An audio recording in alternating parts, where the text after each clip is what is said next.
Thank you, and it's good to hear you reiterate that, at least not a promise, but at least a move towards that direction. And as I said, I think we're here to help.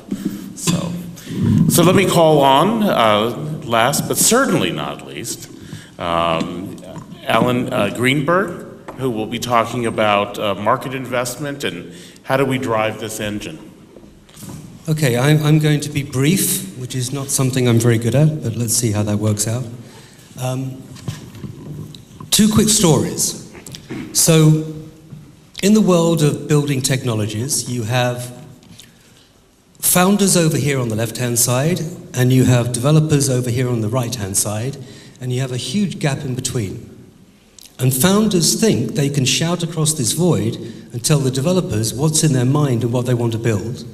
And they're surprised when the developers bring the back stuff that is not exactly what they asked for or the way they actually want it to work.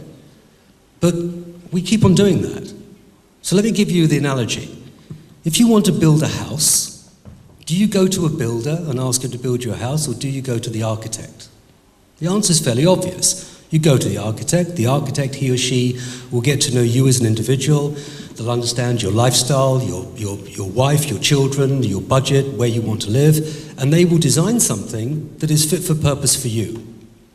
You'll have an opportunity to judge it and evaluate it, and if you're happy with it, sign off on it, and then you take what's called a plan, that architecture plan, to a builder, and you know what the budget is, and you know what the expectations are, and you've got a reasonable chance, although I'm not sure it ever happens, of getting that house built to that plan.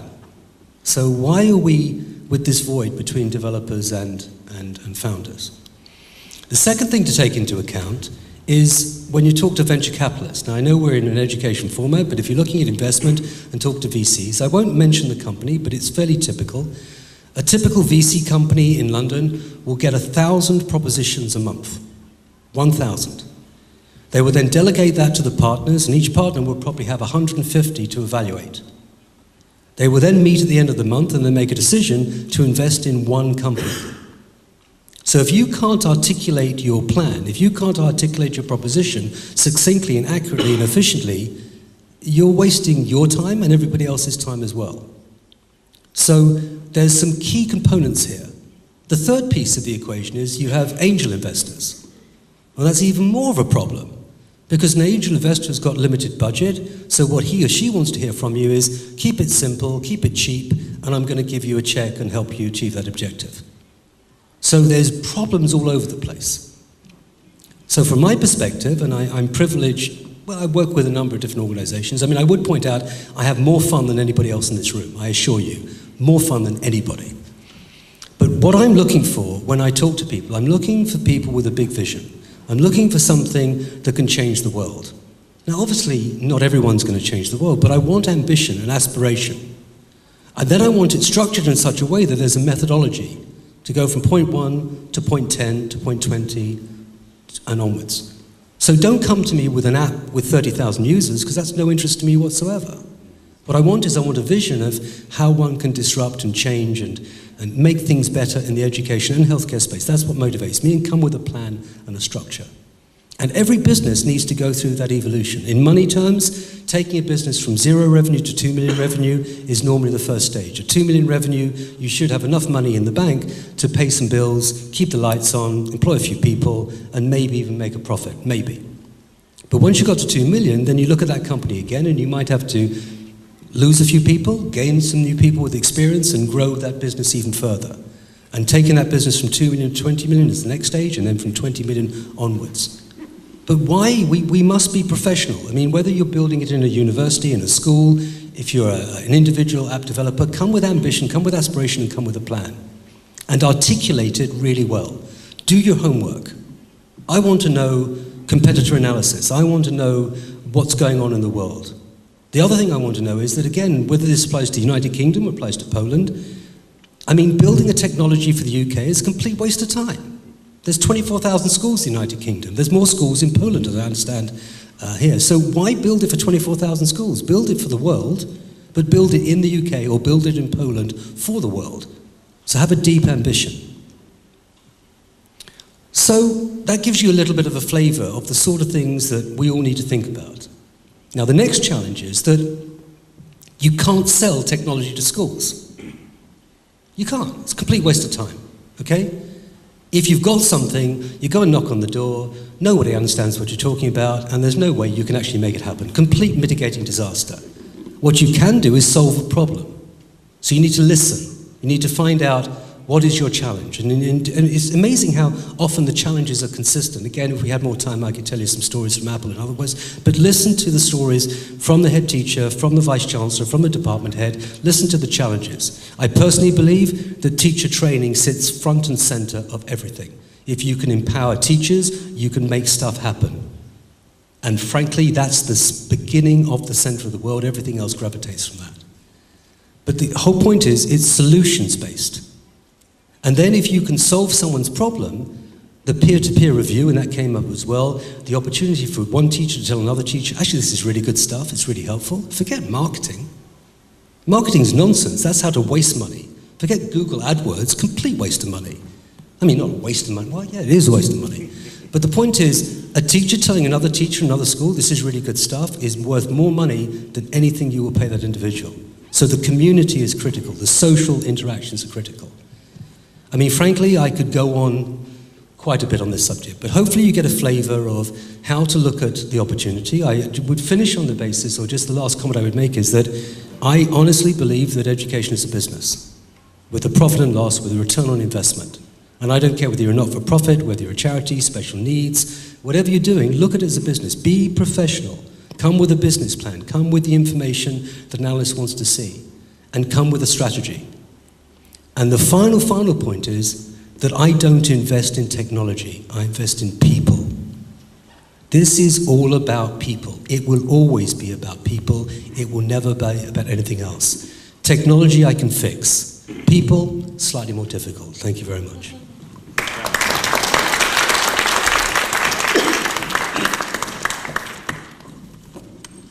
So I do want to remind you, you should have a little sheet of paper if you have a question that you want to ask.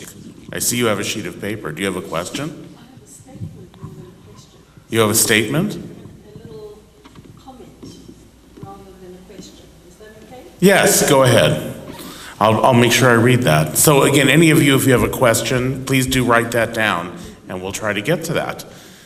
So we've talked about a myriad of different things as we talked about in the second half, and really talking about how we prepare people to be learners, how we prepare people to be educators, how we, in a governmental sense, what are the obligations of the government, and what are the things you can do to move that forward, and then from a larger perspective, what is the economic engine behind this process? My question to you, and there's probably not one good answer, so you can all be right, is where does it start? Does it start by does it start every place? Is there one place in particular that needs to drive it? So often people say, oh, I need to wait for the government to tell me that I need to move this ahead. Or does it have to start with the learner demanding that there be a change? Or does it need to be a business opportunity that drives change? Let's talk about that. Where does that change, where can that change happen? I'll take it. I'm a systems thinker, and I think it's spiral. But it doesn't really matter where you enter the conversation. The important thing is you enter the conversation. And if you pay attention to whatever opportunities are in front of you. So if you're a financier, you enter it there. If you're an educator, then you enter it there. If you're a practitioner, that's where you can start. And be aware that all pieces are affecting the other parts. But the important thing is to start. I think the biggest, and I totally echo what Luann says, the biggest shift is that whatever level you are, you feel yourself empowered, that you feel you are willing to invest the energy yourself to do it, and you have a higher goal. And you don't wait, oh, my principal will do it. It's like my son was traveling, for 6 months around the world, and he was very intrigued how the US culture was so different than the culture he seemed to see in Nepal or in Ethiopia at times, or at least in Nepal, because he saw the public health issues, poor water or poor, whatever it was. And he realized that the people in those communities, when he talked to them, they basically said, The government's supposed to fix it. It's somebody outside me. Even though, in the US model a little bit more, oh, wait a minute, we all get together and we could solve it, we could dig our own well. They had the tools, they had the skills. They did not have the empowerment inside to do it. And I think that's the key, what we want to teach individuals and students. To take that, because once you're empowered, I'm going to choose to dig a well, then it's just a problem-solving issue. How do I get the shovel, or what do I do? And that to me is the focus also of e-education. Let me go ahead and maybe you can read that. Here.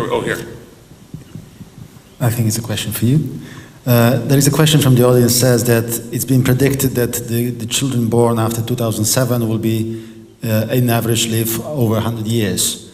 So how to prepare learning process for them, how to secure that they will be learning entire life, and how this process should look like, and where it's going to happen. We could ask them. Yes. No, it's a serious answer. Yes, absolutely. I mean, you know, have you seen a 3-year-old read? Okay, they do that. I mean, I was sitting on a plane flying somewhere a while ago, and parents sitting next to me, 2 parents sitting next to me with a baby child. And the child was, you know, active as any little baby child is, and you know, you're thinking, oh, maybe I should have booked a business class seat. And it's, you know, I'm sitting there in economy, and I thought this is going to be a long flight. And then the father pulls out the iPad, and Peppa Pig comes up, okay? And we had Peppa Pig for 2 hours, over and over and over again. And the kid was absolutely enthralled. Ask the kids. Yeah, and I think if I can, I know I'm not a member of the panel in the same way, but I do want to chime in and say that so often what we do is we do something to children instead of doing it with children and inviting them to be an active participant. And it's not that we're just losing the perspective of the child. It's also a shame because we're almost preventing the child from taking ownership of their learning and passing that ownership to them over time. When we get at the end of our formal education, depending on if the child goes on to university, et cetera, suddenly they're looking to who's going to tell me what to do next, instead of them having been prepared to be self-directed in their learning. But there's another point here, because if you look at an 80-year-old being empowered, I mean, the generation, most of the people in this room grew up having to use a computer. So we don't necessarily know how the computer works. We know how to use the computer. I don't know how to fix a car. I know how to drive a car, and I put petrol in it occasionally and oil. But I don't even have to know the engineering of a car to use a car. And computing's now got to the point where you don't even need to use a keyboard. You can talk to your computer. You can have a conversation with the computer. So there is absolutely no barrier to adoption of technology. The critical thing is content.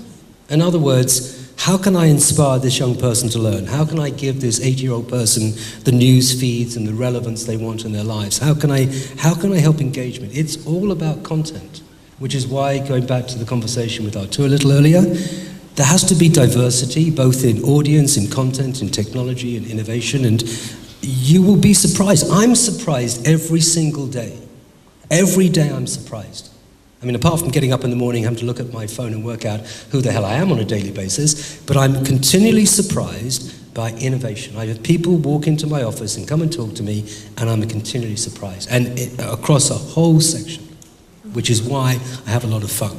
And I invite you, the audience, I invite you, Poland and Ukraine and other people here, you have a huge opportunity for obvious reasons.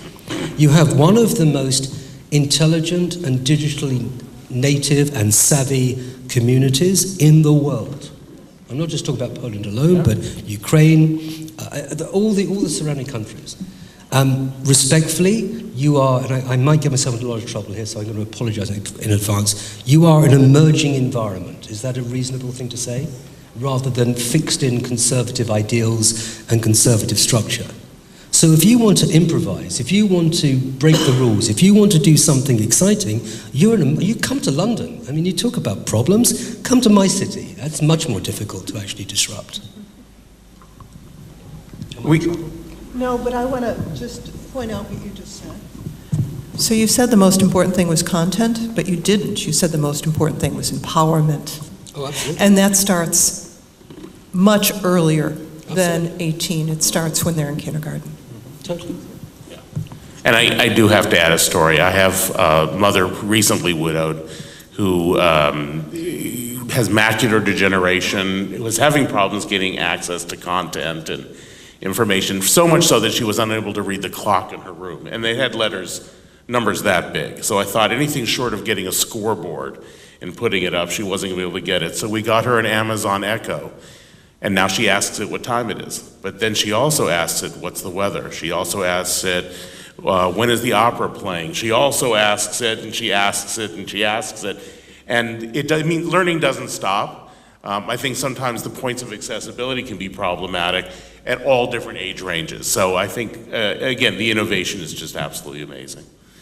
Another question we have from the audience, from one of our tour's fans, I think, says that they are frustrated that responders seem to misunderstand what RTOR means about standards. Technical standards are what make various technologies play well together. Could RTOR be given the opportunity to clarify? No. Yes. No, his wife sent that one in. Was that it?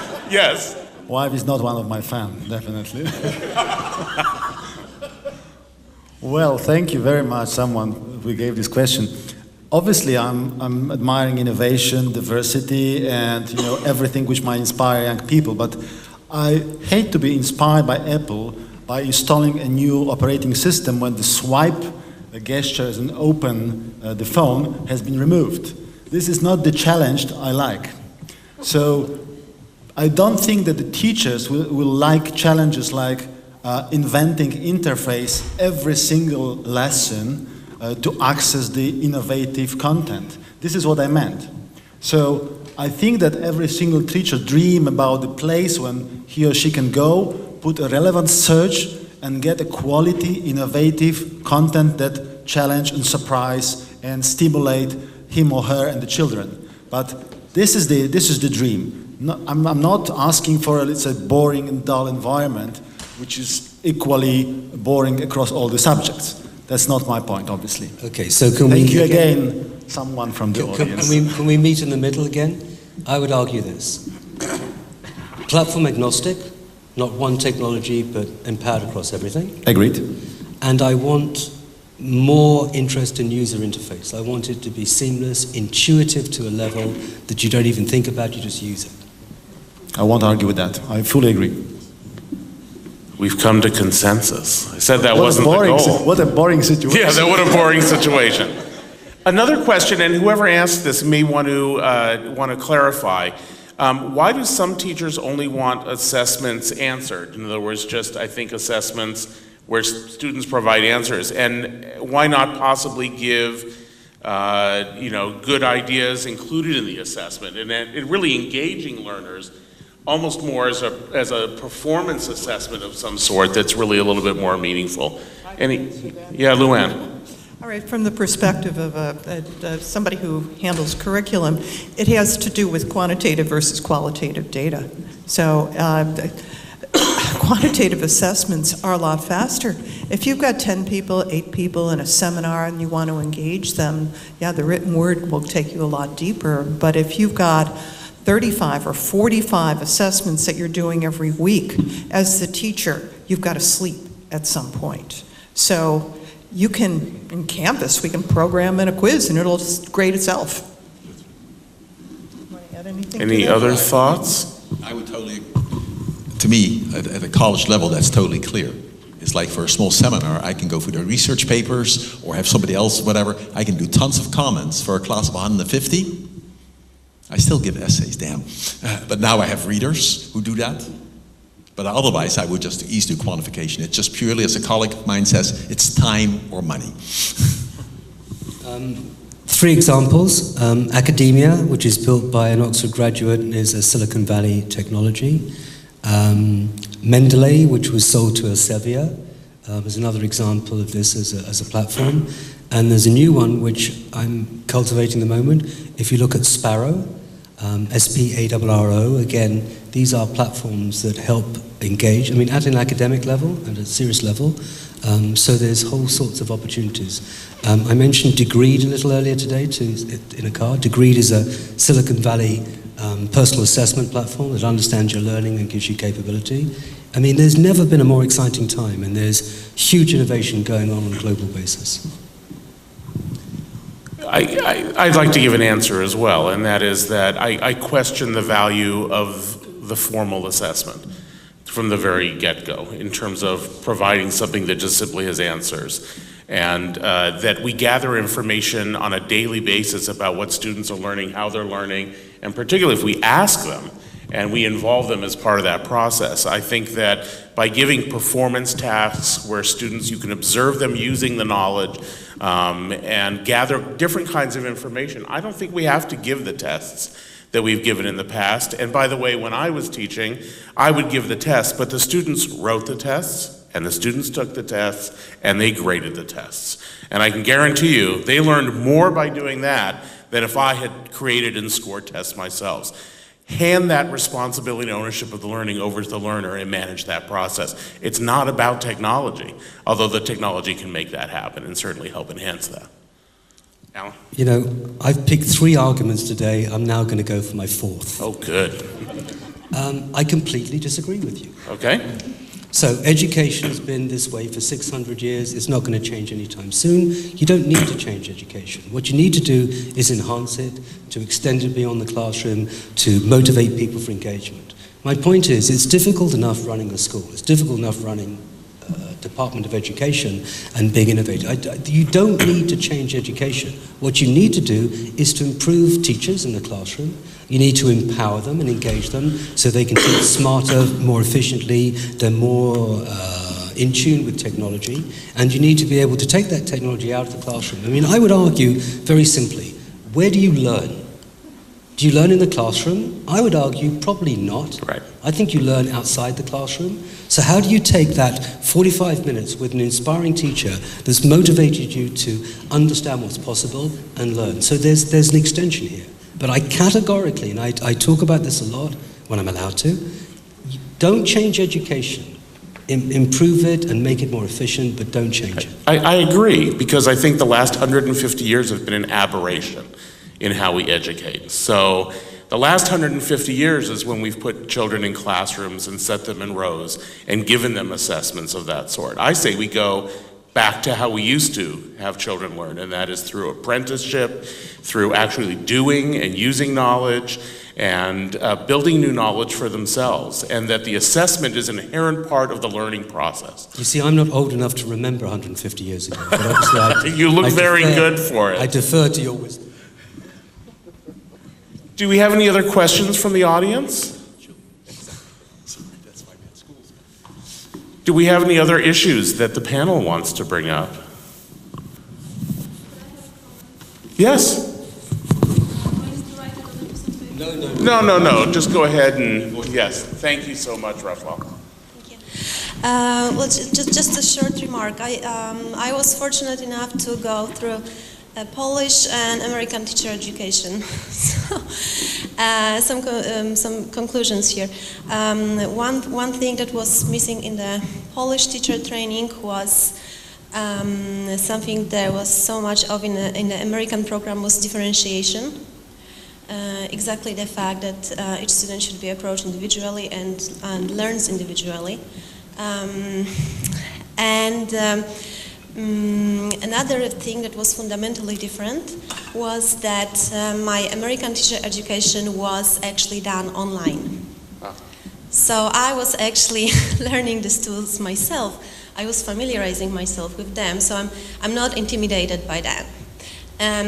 Today I'm Polish, I live in Poland, but I work for an American high school that operates totally online. And we've had a very fascinating project recently. Why not extend the American virtual school to Europe if it's totally virtual? I remember when I was in high school, I had this dream of spending a semester or two in American high school, but I couldn't afford it for many different reasons. So we are trying to extend here. And I was so happy that I heard some encouraging words about innovation and shifting paradigm from the ministry, because I need to say that I called the Ministry of Education a few months ago, and I asked, well, the Polish students, they're allowed to go to American schools, right? Yes, well, there is American school in Warsaw, there is American school in Krakow, right? Okay, so what can they enroll in the American high school that operates online? and I was said, no, unfortunately, the students in Poland need to go to a real school, not into the matrix. Thank you so much. If I can ask for a Do you want a comment on chance that. to Thank respond you. to that, Rafał? You're going to have to get the microphone back. Yeah. Thank you. Thank you. That's an issue. I was killed by this remark. In fact, yes, this is the reality. Of course, I had the same. I dreamed about going to the university in UK, but like now we have this cursor as a tool for that. We can go. We can choose many different universities, and I think that this attitude is changing. I mean, on our side, for sure, there is. This is a challenge, and I think it will take some time to introduce this model. What are you talking? But still, we are more and more.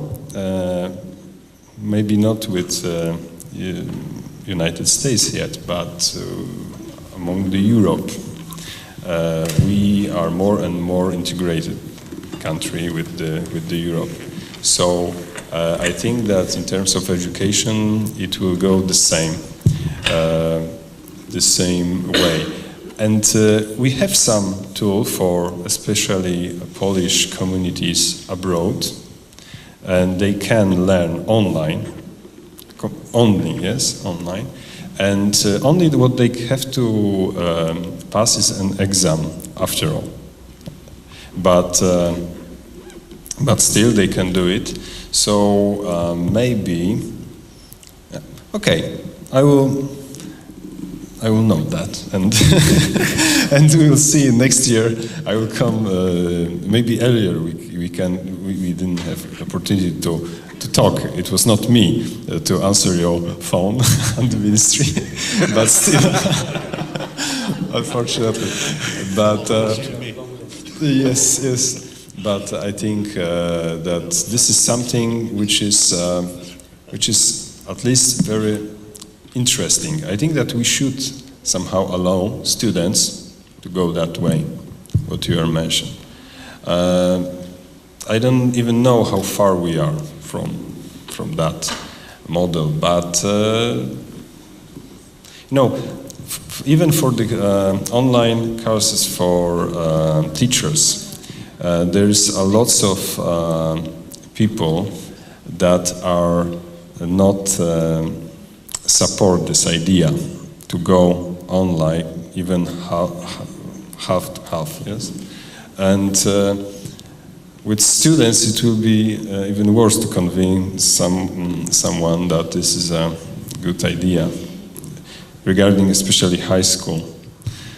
But who knows? Okay, I will remember that. Can I let him off the hook a little bit here? Because it's not just Poland. I mean, this is a problem that we have in the United States too, and it's not necessarily about high school, but I have one student who is a doctor in India. She went to medical school as a pediatrician, but she can't get licensed in the U.S. So we have reciprocity problems everywhere.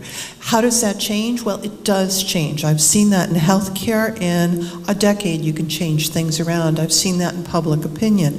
And the way it starts is some courageous people do it. And as a response to that, then regulations change, public opinion changes, people's attitude changes, and eventually we change the whole system.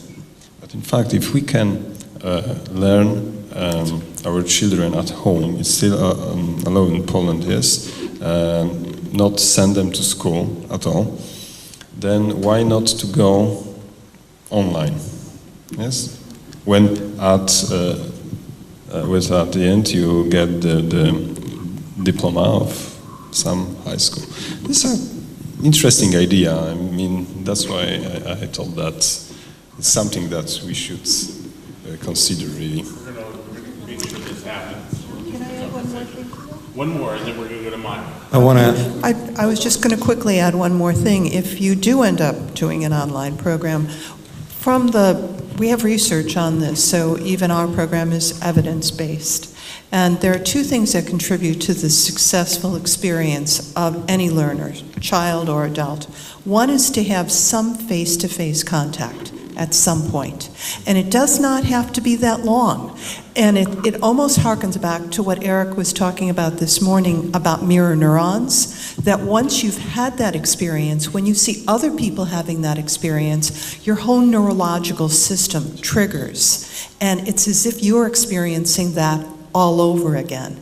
And that happens in a variety of ways, but if you have that face-to-face experience yourself, you carry it with you. The other thing that the evidence shows us is that people are more successful if they have a mentored cohort system. So there's two parts to that. One is that a mentorship can come from someone who's more senior as a student, it can come from a faculty member or an advisor, or it can come from each other. But you basically have a cheerleading squad helping you along, but you also have the experience of your peer support. And that has shown all across the studies to make the single biggest difference. Maya.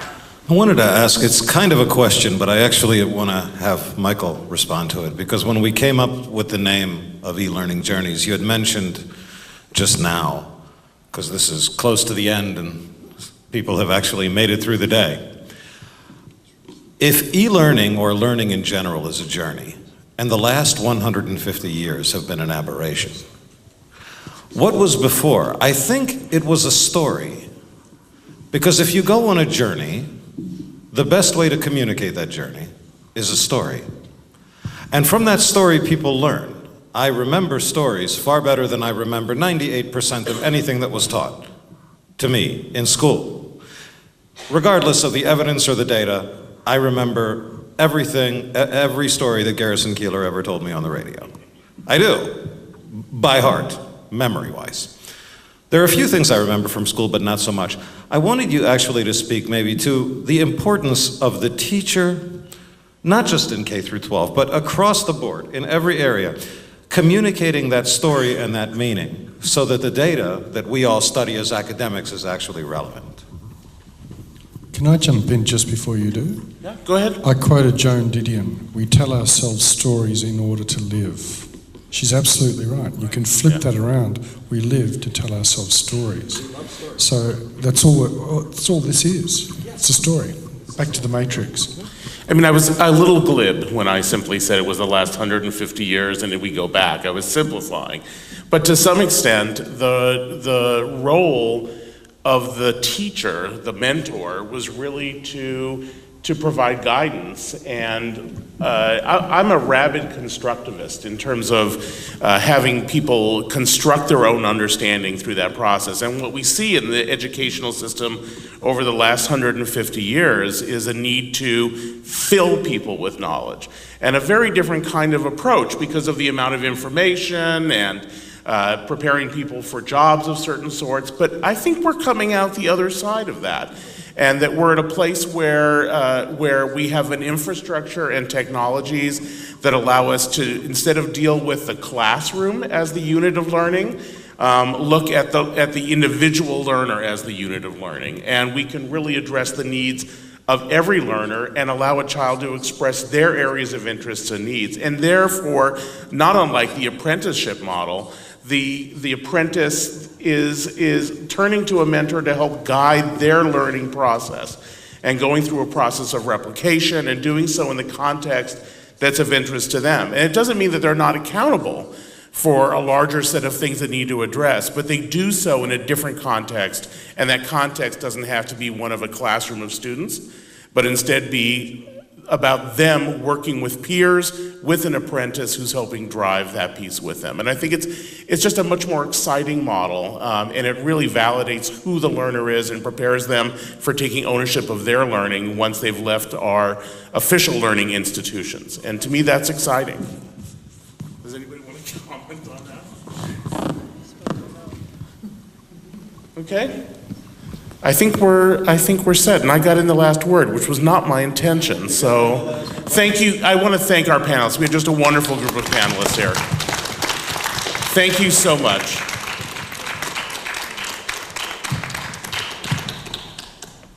Thank you. I promise I will keep this very short. Michael and Artur have helped a great deal in this conference, and without them, it would not have happened. I would like to thank each and every panelist. The crowd is small but well placed, and this is why we had all of you appear 2 or 3 times, because we knew you'd find a public either in the morning or in the afternoon. Let's give another hand to all of our panelists and the organizing committee.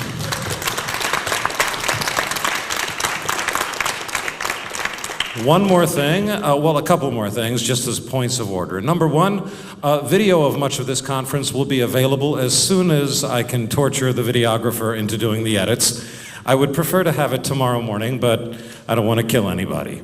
So there will be video of this conference on eLearning Journeys. Next, this is only the beginning of an initiative. I said that at the beginning and I meant it. There will be a conference at the beginning of October next year, back here in Rzeszów, not late in October, but a little earlier. And we'll be communicating the date. You can find us on all the social networks. And thank you very much for coming. Have a great day.